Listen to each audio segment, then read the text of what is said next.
Hey everybody, in today's video I'm going to be showing you how to power off and restart the Garmin Instinct Crossover watch. I'm using the solar version. Shouldn't matter whether you've got the solar or the non-solar version. This video should work the same for everybody. I'll also say this should be the same directions you would use if you had the Instinct 1 or the Instinct 2 models.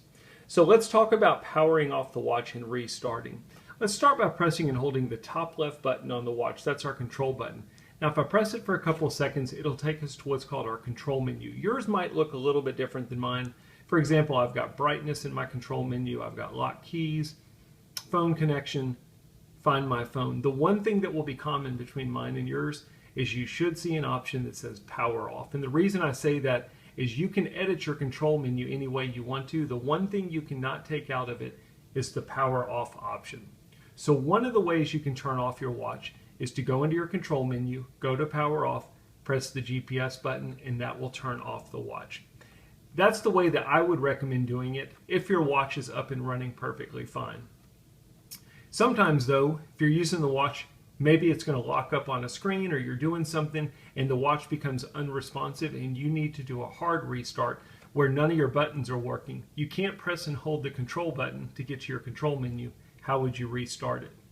We're going to do the same thing we just did.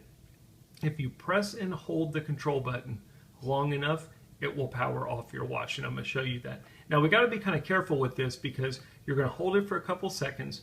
It's going to take you to your control menu. Hold it a little bit longer, it'll ask if you need to call for assistance.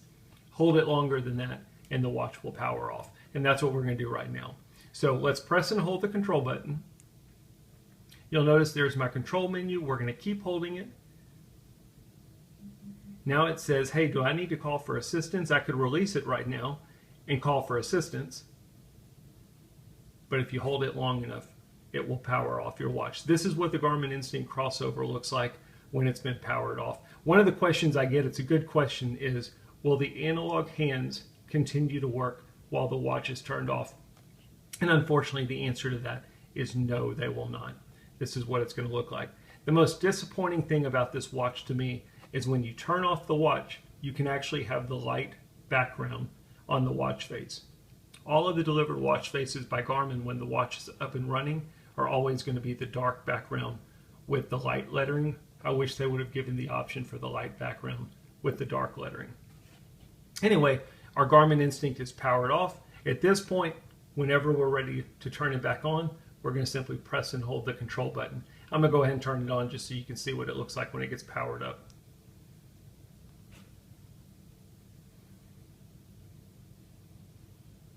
And this is what I was referring to, the dark background with the light font. That's going to be your color option for all of your watch faces.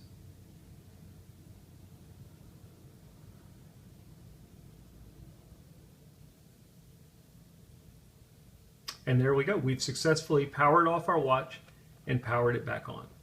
I hope the video helps. That's how you can power off your watch as well as do a restart if you need to with the Garmin Instinct Crossover. Thanks for watching.